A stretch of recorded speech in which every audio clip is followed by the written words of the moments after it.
9h-11h tous les jours sur Europe 1 avec Thomas Hill, et à 9h13, place à la session de rattrapage de Jean-Luc Lemoyne. Et alors Jean-Luc, aujourd'hui nous recevons quelqu'un que vous connaissez, puisque je crois que vous avez partagé même le micro avec lui sur Europe 1. Ouais, tout à fait. Ouais. Et si vous saviez comme parfois ça me fout le cafard.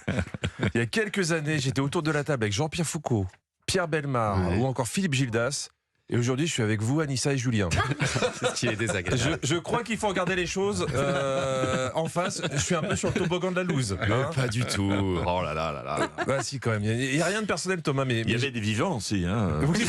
C'est comme ça. Non, mais il n'y a rien de personnel, Thomas. C'est vrai. J'avoue que j'aime beaucoup Jean-Pierre. Oui. Pour moi, c'est un modèle. Déjà, Ah ouais. quelle abnégation.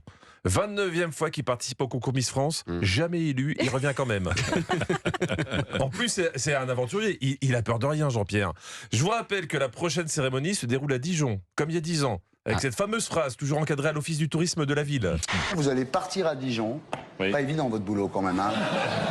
Si j'étais désagréable, je dirais que je ne dors pas à Dijon. Ah oui, d'accord. Car quand on dort à Dijon, on se réveille à Dijon. Non, ça franchement. Qui a dit cette ignominie? Mais C'est non, un mais imitateur. là, je pense que c'est un vil imitateur. Non, c'est pas possible. Bon, c'était une boutade. C'était Oui, une boutade. évidemment. Juste pour Une faire un boutade mot. de Dijon, évidemment. Il est en forme. Il est en forme. Non, mais franchement, Jean-Pierre, qu'est-ce qu'on peut vous souhaiter pour votre retour à Dijon samedi? Courage, courage, courage. Alors, je connais mon Jean-Pierre. Quand il répète les mots 3 fois, c'est soit parce qu'il sait pas quoi répondre, soit parce qu'il gagne du temps. Comme quand on lui demande son film préféré. Mon film préféré. Mon film préféré. Mon film préféré. C'est une très bonne technique, je vous la pique. C'est une très bonne technique, je vous la pique. C'est une très bonne technique, je vous la pique. Et hop, 10 secondes de chronique en plus. Merci Jean-Pierre. Jean-Pierre, c'est un pro qui sait esquiver les questions un peu gênantes.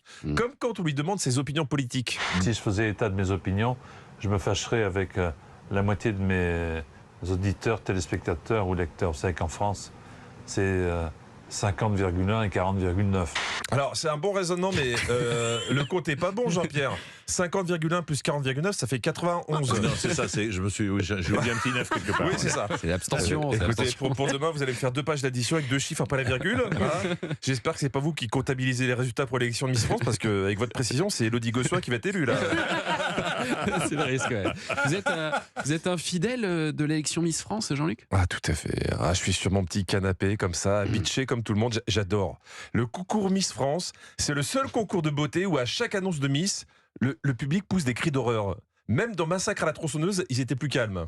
Miss Auvergne. Roussillon. Guadeloupe. C'est vrai que c'est effrayant. En fait. Vous imaginez ce que ça serait si elles étaient moches. Hein. Être Miss, c'est une expérience de dingue. Comme nous le raconte Indira Ampio, notre plus belle femme de France, enfin jusqu'à samedi, après elle est périmée. Non, Si, il y a une date, il y a une date dessus, j'ai vu. Et pendant cette année, elle a reçu pas mal de messages de drague sur les réseaux sociaux. Par exemple, j'ai reçu récemment un message où on me demandait est-ce que mon père il travaillait pas à EDF ou est-ce que le courant passait bien entre nous. Je reconnais ce style, qu'est-ce qu'il est lourd ce Julien Pichelet. Finalement, ouais. Au fait, vous savez que parmi tous les cadeaux qu'a reçu Indira Ampio, ex-Miss Guadeloupe, il y avait un voyage en Guadeloupe. Ah, sympa. Donc samedi, si c'est Miss Bourgogne qui gagne, elle pourra aller en Bourgogne, les tout frais payés. Le comptable de TF1, c'est un malade. Hein. Jean-Pierre et toute l'équipe, ils dorment dans des caravanes sur le parking du Carrefour. Quand même. Indira qui nous explique au fond ce qu'est le concours Miss France. Certes, c'est un concours de beauté, mais pour moi, c'est un concours de beauté intellectuelle. Alors évidemment, la question, quand tu défiles en maillot de bain, c'est quoi la beauté intellectuelle? C'est quand t'as un joli petit QI Jean-Luc. Jean-Luc. Non, mais c'est ça. Franchement, Reprenez-vous, c'est Jean-Luc. d'un niveau. Oh là là.